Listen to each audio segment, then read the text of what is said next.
Well, good morning. My name is Jon. I'm one of the pastors here, and Merry Christmas. Hey, thanks. Chris kind of warmed you up. I know it's a little weird. It's like, is it too early to say Merry Christmas? I mean, it is very festive. It's decorated. You've probably been really busy getting ready for Christmas. I imagine that by now, you know, you've decorated, you've Christmas partied with some folks. Maybe you still have some more parties to go. You've probably done some shopping. You might have even done some wrapping. Anybody not even started wrapping yet? I'm just curious. You are my people. You are my people. Yes.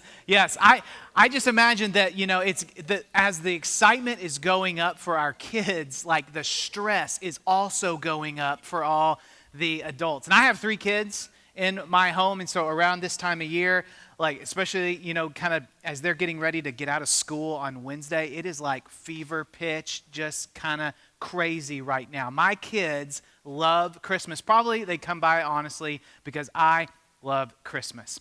And I have, my youngest daughter has a special obsession with the Advent candle. As we discovered a few years ago, does anything say wonder more than that picture right there? She is mesmerized by that candle, and then that house burned down right after that picture. No, she absolutely loves the Advent candles. We love that tradition in our home. I know some of you have littles. I know actually a lot of you have littles. Chris mentioned it. We had this gym full of people yesterday morning, families with preschoolers. Holy cow, coming out of the woodwork. I mean, we had to have had over 100 little ones just running around excited about Christmas in here. So I imagine that some of your Christmas trees look like half bare from like halfway down, right? It's like, I remember when my kids were little, I had one in particular, the Pyro here, that loved to play with the ornaments like they were toys, you know? And so she would come down and crawl up to it and just start yanking them off the tree. We had 2 dogs when the girls were little, and it was nuts. I imagine that some of your trees look like this, you know, where you're like, by now, they've either pulled all the ornaments off and broken them, or you've pulled them off and raised them up higher. It's like, wow, that tree's like really top heavy, you know? It's because all your ornaments are up there. Keep them away from the kiddos. But it's not just the Advent candle or the ornaments at the Teague house. It's also the nativity scenes. We have had over the years some nativity scenes that have looked more like crime scenes. One year, I kid you not, we ended up with a 3-legged sheep and a headless baby Jesus. And I mean, I came home from work one day, and you know, it's like, it's just the chaos time when you've got littles in the house and Dad comes home from work, and I'm like, you know, what is going on? And this one particular day, it all kind of came together because I walked in from the garage, and I looked over near where the nativity scene was in our living room, and my middle child, Hope, who was 4 years old at the time, had this like bead necklace that she had undone where it was just one strand, and she was whipping it around like this, like a slingshot, you know, like full David and Goliath, and then letting it go and like sniping off characters from the nativity scene. And it's like right when I walked in, it was about the time that the wise men went down. And I was like, well, it's historically accurate now, and we'll go with it. They probably weren't there the night that Jesus was born. I hate to kind of bust that bubble. But I know that for some of us, it's like we're hanging on by a thread right now at Christmas. Come on, let's do this. Let's go.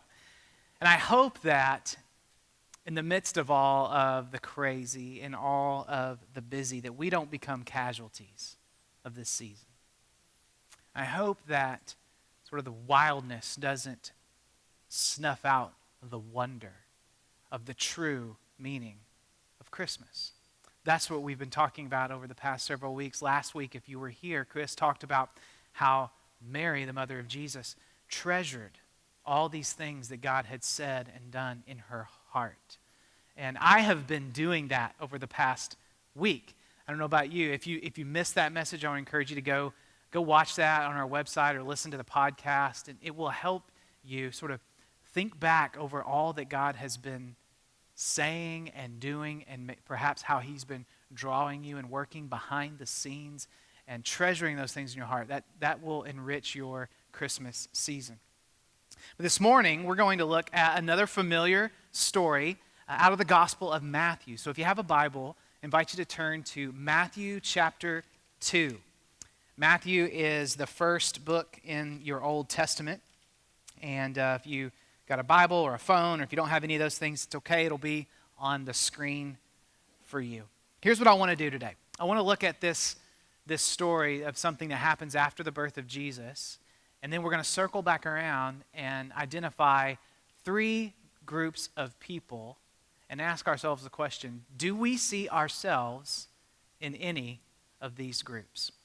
So let's look at the story together. Matthew 2, beginning in verse 1. Now after Jesus was born in Bethlehem of Judea in the days of Herod the king, behold, wise men from the east came to Jerusalem, saying, "Where is he who has been born King of the Jews? For we saw his star when it rose, and we've come to worship him." So this is the familiar story of the wise men, or the Magi. And, we don't know a lot about the Magi, particularly. We probably have pictures in our minds of something kind of like that. And there are some new theories popping up every day about who these people were. I had one sent to me this week that it may have been that the guys who brought frankincense and myrrh were just trying to sign Mary up for their essential oils pyramid scheme.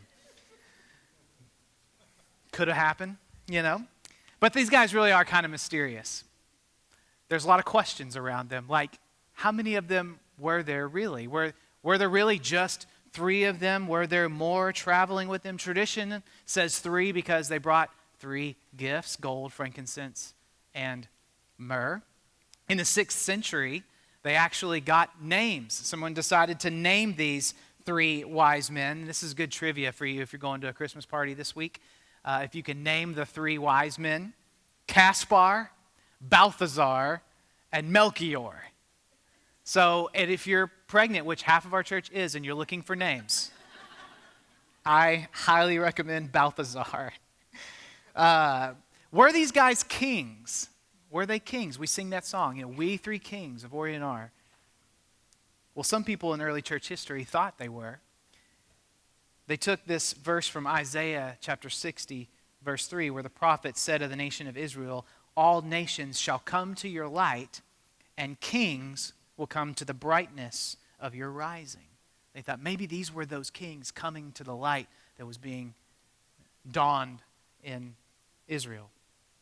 But most likely, these guys were a group of scholars who studied the stars. They're probably highly appointed advisors in the royal courts where they served. And Matthew does tell us that they came from the east. I have a map to kind of show you that. On the right side of that map, you might see sort of there Babylonia kind of on a diagonal, and then to the right of that or to the east there, Babylon. That's where most people think these guys came from, that region of the world. If you remember back in your Bible history, the Jews in Judah, they were conquered by the Babylonians around 586 BC, and then Persia came along and conquered the Babylonians around 539 BC. And so we're thinking that that's probably the area of the world where they came from. And if they did come from Persia, they probably traveled as many as 900 miles. It must have taken weeks, if not months. They had to go either across or around the Arabian desert. But I think the point that Matthew really wants to make for us about these guys who came from the east were this: they're not Jews. They don't belong to the national people of God. These guys are what the Bible calls Gentiles. So they're not just geographically far off. They're ethnically far off. They're racially far off. They're spiritually far off. These are the guys God's drawing to come and meet his son, Jesus. And Matthew is setting it up right here in the beginning of his gospel, this theme that will be woven throughout his entire account. We flip all the way to the end of the gospel of Matthew in chapter 28. If you remember the story, Jesus is crucified, and then he raises from the dead, and then he meets with his disciples. He's got his boys all gathered around him, and he's commissioning them. He's saying, now I want you to go and make disciples of all nations, people that are far away geographically, but also far away from God. Go out and tell them the good news about Jesus Christ. God is always at work in these bigger ways. The story is always bigger than we think it is. Even in the Christmas story account, in the Gospel of Luke, we see that God is using the government. There's a census that has taken place, and that gets Mary and Joseph out of their town of Nazareth and down to Bethlehem, where Jesus would end up being born. And that fulfilled all kinds of prophecies. God using the government to accomplish his purposes. Here in Matthew, we see God using his creation. He's using the stars to draw these Gentile astrologers across the desert so that they could come and worship. And all of this is causing a huge stir in the town of Jerusalem. Verse 3. When Herod the king heard this, he was troubled, and all Jerusalem with him. Here's what's going on with Herod the king, or Herod the Great. We talked about him a couple of weeks ago. This caravan of rich, impressive-looking strangers just blew in from the east, and they're looking for the newborn king of the Jews. Here's the problem for Herod. Outside his office, it says Herod, king of the Jews. He thinks he's the king of the Jews. In fact, the Roman Empire has given him that title. The Romans, they governed this part of the world, completely occupying it, and Herod had risen to power by getting in with the right people in the Roman Senate. See, Herod was a half-Jew at best. He wasn't really even fully Jewish. His dad converted to Judaism, probably in a political ploy to get in with some different people. And now Herod has followed that lineage, and now he's found himself in this position of power. And he spent his whole life trying to build that power, trying to protect that power. He was so paranoid and afraid of losing what he had that he killed one of his 9 wives. And he killed 2 of his sons because he thought they were threatening to take his power. So Matthew wants us to see this is a very big deal. And the whole town's troubled by these magi who came rolling in looking for the king. They're all wondering, what does this mean? Who are these people? How's Herod going to respond? What does this mean for us? Verse 4. Assembling all the chief priests and the scribes of the people, Herod inquired of them where the Christ was to be born. That word Christ, it means the Messiah, the anointed one, the one who was said would be the king of all kings. Verse 5. These scribes and these priests told Herod, in Bethlehem of Judea, for so it is written by the prophet. And then they quoted to him this 700-year-old prophecy from Micah 5:2. And you, O Bethlehem, O little town of Bethlehem, in the land of Judah, are by no means least among the rulers of Judah, for from you shall come a ruler who will shepherd my people Israel. Verse 7. Then Herod summoned the wise men secretly, and he ascertained from them what time the star had appeared. And he sent them to Bethlehem, saying, go and search diligently for this child. And when you found him, bring me word that I too may come and worship him. After listening to the king, they went on their way. And behold, the star that they had seen when it rose went before them until it came to rest over the place where the child was. And when they saw the star, they rejoiced exceedingly with great joy. So you imagine these guys, they've been following this star in the sky.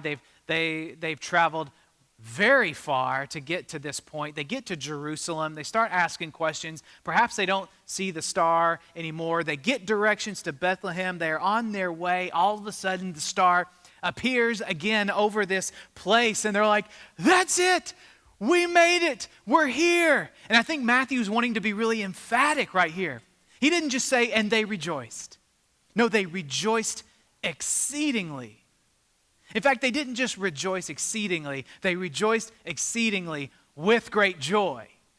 Can you imagine what that might have looked like? Maybe it's your kids on Christmas morning. Maybe if you've ever watched an athlete be drafted in the NFL or in the NBA and they hear their name called or they see their name pop up on the screen and life changes and everybody erupts into applause and high fives and hugs. For me this week, Chris and I were away on a planning retreat, and we had checked in on some friends of ours who were waiting news about their unborn baby and whether everything was okay. There had been some great concern about this baby, and all of a sudden the text popped up as Chris and I were working on some things. It said, baby is 100% fine. And we just erupted right there in that place into this rejoicing exceedingly with great joy. We're like chest bumping, we're high-fiving, we're yes. In fact, I heard this week the father, my friend Hunter, call into Air One, the radio station, and on their little best news ever kind of thing, and he reported all of this for everyone across the nation, I guess, to hear of how good God is. Rejoice exceedingly with great joy. So you think about these guys. 900 miles of dust, sand, rock. Weeks on camelback. Probably traveling through the night following the stars. If you're a night shifter, you know how brutal that can be. They finally arrive. What must they have been thinking? I imagine them composing themselves, getting ready to go into the house, thinking about all the things that they had read, all the things that they had heard, wondering if all of this was actually true. And here we are at this house. Verse 11. Going into the house, they saw the child with Mary, his mother, and they fell down and worshiped him. And then opening their treasures, they offered him gifts, gold and frankincense and myrrh. And being warned in a dream not to return to Herod, they departed to their own country by another way. Just think about these magi for a moment. I imagine them taking a deep breath, thinking, wow, what a journey we've been on.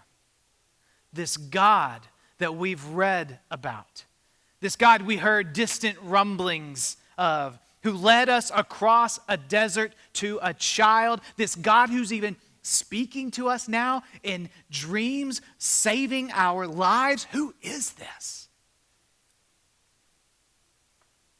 Who is this child? Who is this God? And what does this mean? For Matthew, as he writes this to us,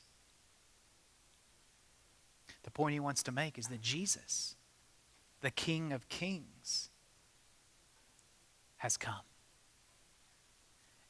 And Matthew wants us to know that his rule and his reach is going to extend far beyond what anyone first thought. See, Jesus would be rejected by his own people, but he would be embraced by those who are far from him. That's the beauty of the gospel. And we see it right here with these wise men coming from far, far away. And as I studied this, I noticed something that I hadn't seen or realized in all the times that I had read this story or heard this story. There's three groups of people that kind of distinguish themselves by their responses to this newborn baby king. The first type of people are those who are opposing the king. This is obviously Herod, the appointed king of the Jews. Remember, he was trying to conspire with the wise men. He pulls them off to the side and says, hey, why don't you go find this child, come back and tell me I want to come worship him. Except God intervenes along the way, and if you keep reading in Matthew, you see that when Herod realized that he got duped by these guys, he sent his soldiers to Bethlehem to kill all the little boys 2 years old and under. He did not want to come worship this child. He wanted to eliminate him. Herod saw Jesus as a threat, and so he puts his fists up and he's prepared to defend his kingdom. You know, his power, his position, everything that he had spent his life building and protecting. He had a world where he called the shots. He had a world where it was his way. He made the decisions. His name was on all the buildings in town. Are there still those who oppose Jesus today? Yeah. My news feed's full of them. We hear about it all the time. People that are opposed to the rule, and the reign, and the power of Jesus. Some of them are very open about it. It's going to get ugly next year. But you know, the opposition to King Jesus is not always so obvious. It can definitely be more subtle. I wonder if you've ever felt like Jesus was imposing on your world. I wonder if you've ever felt like he was reaching in or trying to speak into areas that were off limits to him. Places in your life that you had kind of walled off and said, no, this is my relationship. This is my decision. This is my business. I'll make the decisions here. There's a second group of people I hadn't noticed before, and those are the people who were ignoring the king. These are the religious guys. These are the church guys. These are the priests and the leaders and the scribes and the experts in God's law. They were the experts in the prophecies, and they knew exactly where Jesus was going to be born. And so when these magi come in and start asking about it and talking about this miraculous star, they knew exactly where they were supposed to go. They gave Herod and the magi directions. And then they didn't go. They were like, yeah, the Messiah, the King of Kings. Bethlehem is where it says. It's like 6 miles down the road. Like from here to Volkswagen. They're like, yeah, you just go down the road and you hang it right there and it'll be right there on your right. And then they just go about their day. Business as usual. These are the people who have heard the gospel. Maybe have even read the Bible or have heard it talked about. Maybe who know that it's really important to get around other believers, like in small groups or in a church setting, and just be cared for and known. And that's where life really happens and changes. It's people who hear that when we carve away time for God, and we get up a little bit early, or we sneak away at lunch or some point during the day, and we open up his word, that's where he meets us and he changes us. Heard these things. Heard about how important it is to gather like this in worship. Have heard all of these things, but haven't acted on them. For whatever reason. Could just be busyness. It's kind of like the snooze button on the alarm. That great invention that gives you 9 more minutes of slumber, right? That just revolutionizes your day. When you hear that beeping going off and you reach over and you slap that thing, or now it's like kind of hard on my phone. I have to remember which button it is, and hit it. And then it goes away. Are you hitting snooze on God? Is there something you know that He's asked you to do, but you're not saying yes or no, whatever the case may be? And maybe you've put Him off. Not now. Yeah, I know I need to get to that. Yeah, I know we need to get back into church. I know we need to join a group. I know. It'll be good, and we need to do it. Snooze. I know I need to have that conversation. I know I need to ask for forgiveness. Snooze. The final group of people in this story are the Magi, those who are seeking the King. They had been studying. They were looking for the signs that displayed God at work. When they saw the star, they left home and followed it. For whatever reason, they were looking for God to show up. And they actually went to great lengths to find Him. I mean, there was sacrifice in this journey. There was time spent. There was loss. Their lives actually were at risk. See, these are the people, when they hear about where to meet Jesus, they go after Him. They go to find Him. And they're not going to settle.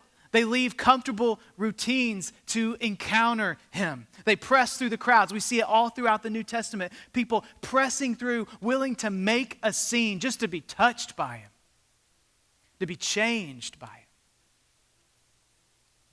These are the people who want to see where He's working and join Him in it. They're asking, where's God? In the midst of this circumstance in my life, where is He at work? I want to step into that. In the midst of the circumstances of people around, they're looking and saying, where is God working? I want to join. I want to step into that. I want to encourage and affirm that. I want to find Him there. Later on in Matthew chapter 7, Matthew quotes Jesus saying, ask and it will be given to you. Seek and you'll find. Knock and the door will be opened to you. For everyone who asks receives, and the one who seeks finds. That's a promise. And so when the Magi, after this incredible journey, finally found who they had been looking for, what did they do? They fell down to their knees and they worshiped Him. They worshiped. They rejoiced. They opened up their treasures and offered them to Him. Gold, frankincense, and myrrh. Use these however you see fit. Time, talents, treasures. Use them, Lord, however you see fit.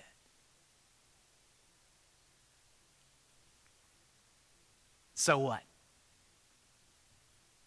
What does this mean for us? Well, honestly, I see myself in all 3 groups of people. How about you?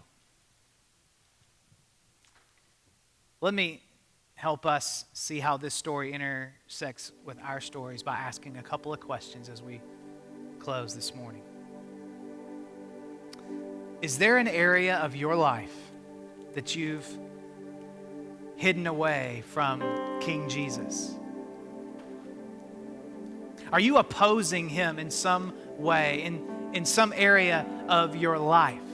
You know, when Jesus comes into the world and steps onto the scene and starts to say things like, love your enemies and pray for those who persecute you. You're like, When Jesus says things like, deny yourself. When Jesus says, don't collect all these treasures on earth. Lay up treasures in heaven. find yourself resisting him, opposing his rule in your life. This is like if you've ever rented from Airbnb or VRBO, like you go and you're going to stay at someone's place, they own it and you come as a guest. And when you get there, you're greeted with all these signs and these notes that say, hey, welcome, we're so glad you're here, come on in, make yourself at home, feel free to use anything you'd like except for that closet over there. It's the one with the lock, like, and you want to know what's back there. What's in there? I mean, I think every Airbnb I've ever gone to, I wanted to know what's in there. Why can't I use what's in there? Because that belongs to the owner. And I think that perhaps for some of us, we've asked Jesus to come into our lives. We know that we need him. We know that we need salvation. We need forgiveness from sin. When we hear about heaven and hell, eternity with him or separated from him, we want that life that he offers to us. So we invite him in kind of like as a guest and make yourself at home, Jesus, but not that room. And there's a lock on that door because that belongs to the owner. And I'm still the owner. Don't go speak into that room there, Jesus. And I don't know, we do it for all kinds of reasons. Maybe we're worried that what he'll think about us if we open that door. Maybe we're worried that he'll reject us. We're worried that he's not good and won't be able to do anything with what's back there. Or perhaps we know what he wants to do and we're not ready for that yet. Which kind of leads to the second question. Where are you hitting snooze on something God has been speaking to you about? You've sensed it in your heart. You know he's nudging. You've heard others say it. He's come to speak to you about it. He has sent others to speak to you about it. And you're like, yeah, I know. In a minute. Yeah, I know that I need to start praying with my spouse after the new year. Yeah, I know I need to have that conversation with that person soon. I know I need to ask someone to help me. I'm wrestling with something. I need some accountability. I know I need to do that. Snooze. I know I need to get healthy. I need to make some changes. I know if I were to read my Bible, people talk about how it'll change me. I should do that soon. Maybe I'll get in a small group next time. Maybe we'll sit down and make a budget so we can start to find some freedom, dig out from underneath some things that have been crushing us. Maybe even give back to God. We need to do that soon.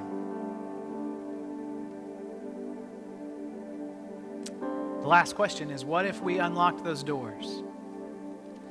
And what if we hit stop instead of snooze? And we got up and we trusted God and we invited him into those places where he longs to work and move and speak in our lives, to give us freedom, to give us direction, to give us wisdom, to give us something far greater than we could get on our own. That's what King Jesus came to do. Will we allow him?